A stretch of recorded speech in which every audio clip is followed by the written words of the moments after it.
Carrion flips the script on a typical horror setup by putting you in the tentacles of a flesh-eating bioweapon.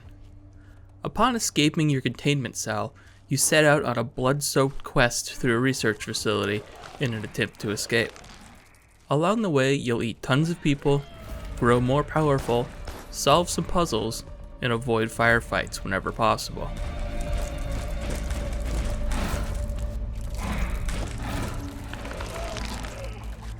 Slithering your way through vent shafts to burst through doors on unsuspecting scientists is definitely Carrion's best feature. The monster's movement is just the right amount of sticky precision and unwieldy chaos. As you grow bigger, it starts to lean more toward the unwieldy side of things, but at this point, you're powerful enough to worry less about precision.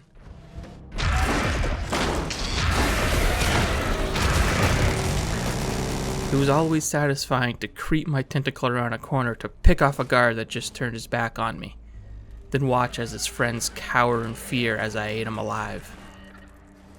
You're very fragile, so it's always a good idea to avoid open conflict. But you do have a variety of abilities to dispatch foes and obstacles in your way. Each size or level of your monster's growth comes with a different arsenal of attacks and abilities. Your smallest form has an invisibility cloak and a sticky web, think like Spider-Man, you can use to pull out of reach levers and trap enemies. As you grow, you get a slam ability, a shield, as well as some other bits and bobs. The only problem with them, however, is that you have to be the right size to use the ability you want. So if you're a tier 3 meat monster, you cannot use the invisibility and web attack the tier 1 monster has. In order to use them, you must deposit your biomass into special liquid pools located around levels. Go solve the puzzle that you need a particular ability for, then circle back around to collect your biomass. A vast majority of the puzzles are built around the shrink and grow mechanic, and it honestly gets old after you do it the first couple of times. Then you realize you have to do it over and over and over again for several hours, and the shallowness of the level design becomes clear.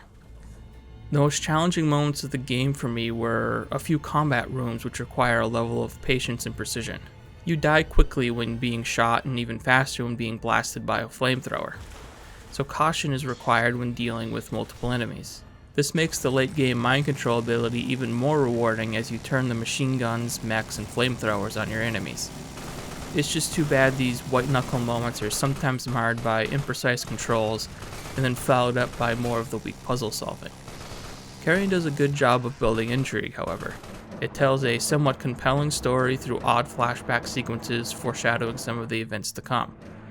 As much as the monster appears to be a mindless killing machine, it's clear you have a goal to achieve, and the way the game loops back on itself at the end made the whole thing worth the trip. I think the idea of Carrion is better than the execution. The premise and monster feel is mostly spot on. The audio-visual presentation is also top-notch. However, the puzzle mechanics were thin fast, a lot of the levels looked the same, and by the end I was just pushing through to see the end. Not a great look for a 4-hour game. Much like Meat, Carrion does not age well, but it is worth a look if the premise has you intrigued. It's not often you get to play as a giant tentacle monster with a dozen mouths. At least that's what they tell me.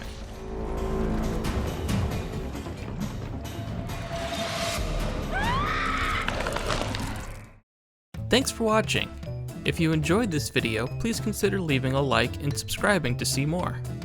Check out voxelvoice.com for all of our great content, and consider supporting us on Patreon to keep our content ad-free and independent.